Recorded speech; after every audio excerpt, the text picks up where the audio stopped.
ওকে, তাহলে সাবজেক্ট গেল। হ্যাঁ, এখন সাবজেক্টের পর আমরা একটু অবজেক্ট নিয়ে আলোচনা করবো। অবজেক্টটা খুব ইম্পর্টেন্ট, এই বিষয়টা আমাদেরকে একটু বুঝতে হবে। এখন অবজেক্ট জিনিসটা কি?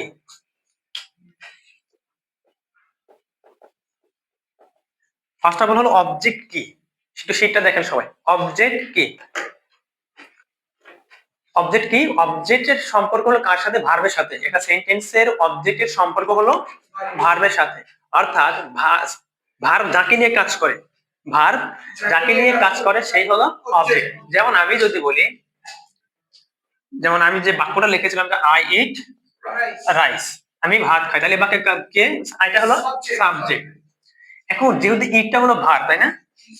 ইটটা ভার্ব, তাহলে এখন যদি বলি ভার্ব, এই যে খাওয়া, খাওয়াটা একটা কাজ না? এই কাজটা কার মাধ্যমে সম্পাদিত হচ্ছে? এটা তো সাবজেক্ট। কি খাচ্ছে যদি বলি? সরি, খাই, আমরা তো পন্ডিত খাই, তাহলে খাই, কি খাই? ভাত খাই, তাহলে এই রাইসটা হলো অবজেক্ট। খাওয়াটা হচ্ছে কি দিয়ে? কি খাওয়া হচ্ছে? এই যে জিনিসটা খাচ্ছে সেটাই হলো অবজেক্ট। সহজ কথা, যে জিনিসটা খাচ্ছে সেটাই অবজেক্ট। আবার দেখেন, আমি যদি বলি ভার্বের পরে যদি কোনো ওয়ার্ড থাকে সেটাকে সরাসরি অবজেক্ট বলা যাবে না, মনে রাখবেন। ভার্বের পরে কোনো ওয়ার্ড দেখতে পেলে আমরা তাকে সরাসরি অবজেক্ট বলবো না, কারণ একটা বাক্যে অবজেক্ট থাকতেও পারে, নাও থাকতে পারে। যেমন দেখেন, আমি যদি বলি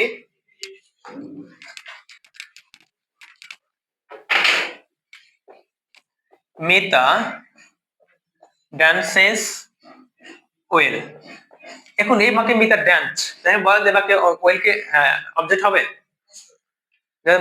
অ্যান্সার করে, প্রশ্ন করে, যদি আমরা বলি ড্যান্স, নাচে, ড্যান্স মানে কি?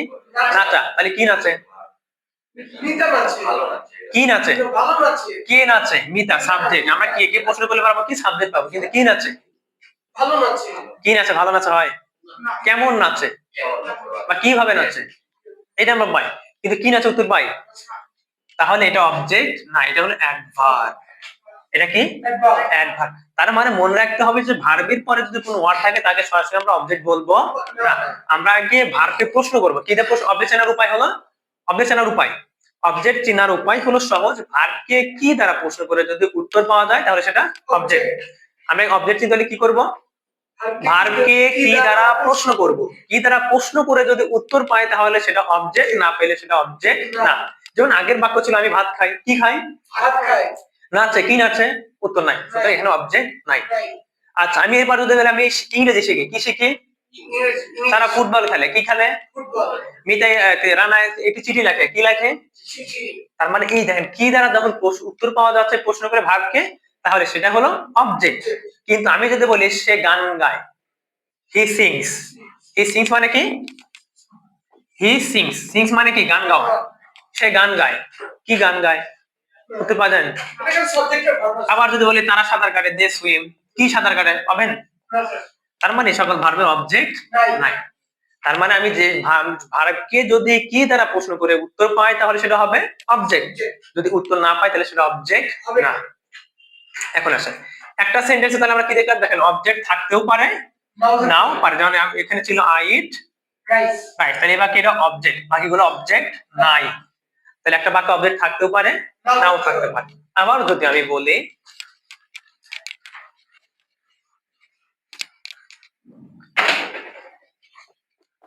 ফাদার গেভ মি সাম মানি, বাবা আমাকে কিছু টাকা দিয়েছিল। দেখেন, তাহলে কাকে দিয়েছিল? এটা একটা অবজেক্ট। দেখেন, আমরা কি দিয়েছিল? আমরা যদি শুধু টাকা, আমরা কিছুটা নিলাম, আমরা শুধু টাকা নিলাম, তাহলে এটা একটা অবজেক্ট। আমরা এর আগে কি পাইলাম? যদি ভার্বকে কি দ্বারা প্রশ্ন করে তাহলে উত্তর পাওয়া যাচ্ছিল অবজেক্ট। কি দিয়েছিল? টাকা দিয়েছিল।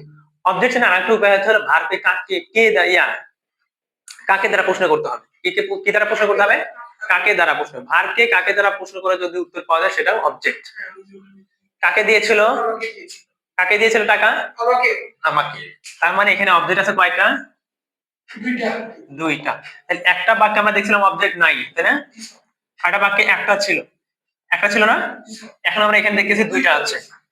তার মানে একটা বাক্যে অবজেক্ট থাকতেও পারে, নাও পারে, তাই না?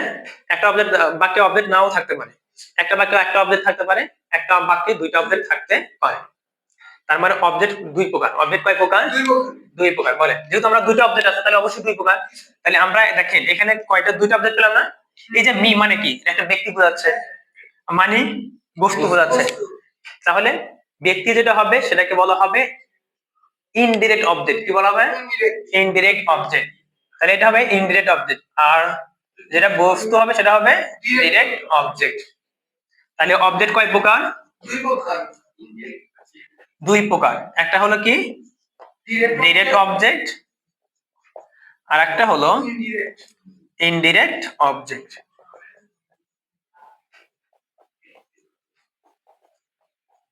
ডিরেক্ট অবজেক্ট দ্বারা সাধারণত কি বোঝায়? বস্তু বোঝায়। কি বোঝাবে? আর ইনডিরেক্ট অবজেক্ট দ্বারা ব্যক্তিকে বোঝায়। ঠিক আছে? প্রাণী বোঝায়। ক্লিয়ার? ওকে, এখন আমরা আরো একটু বিস্তারিত আলোচনায় যাব। যদি একটা বাক্যে একটা অবজেক্ট না, কোনো অবজেক্ট নাও থাকতে পারে, একটা অবজেক্ট থাকতে পারে, দুইটা অবজেক্ট থাকতে পারে। যদি দুইটা অবজেক্ট থাকে, যেমন দেখেন আমি কি লিখছিলাম, ফাদার গেভ মি সাম মানি। এখন আমি যদি আরেকটা বাক্য লিখি, দেখেন he gave a flower to her. He gave a flower to her. আবার আমি আরেকটা যদি বাক্য লিখি,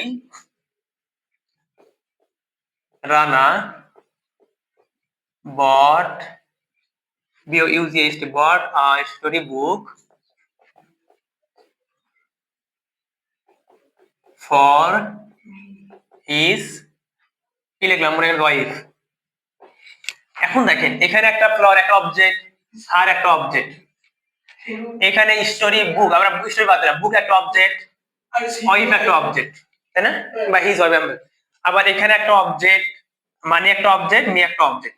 এই বাক্যে কোনো প্রিপজিশন আছে? কোনো প্রিপজিশন নাই। এই বাক্যে দেখেন এটা একটা প্রিপজিশন টু, এখানে একটা প্রিপজিশন ফর। কেন হইল? আমি কখন প্রিপজিশন ব্যবহার করব না, কখন প্রিপজিশন টু ব্যবহার করব, কখন প্রিপজিশন ফর ব্যবহার করব, এটা আমাকে জানতে হবে। যদি আমি না জানি তাহলে আপনার ব্যবহার এলোমেলো করে ফেলবেন, সেন্টেন্স মেক করতে গেলে সেন্টেন্স ভুল হয়ে যাবে। সো আমরা এটা একটু পরে শিখবো, ওকে? আর এটা অনেক বড় আলোচনা, আমরা একটু পরে আসছি এটা, ঠিক আছে? ওকে।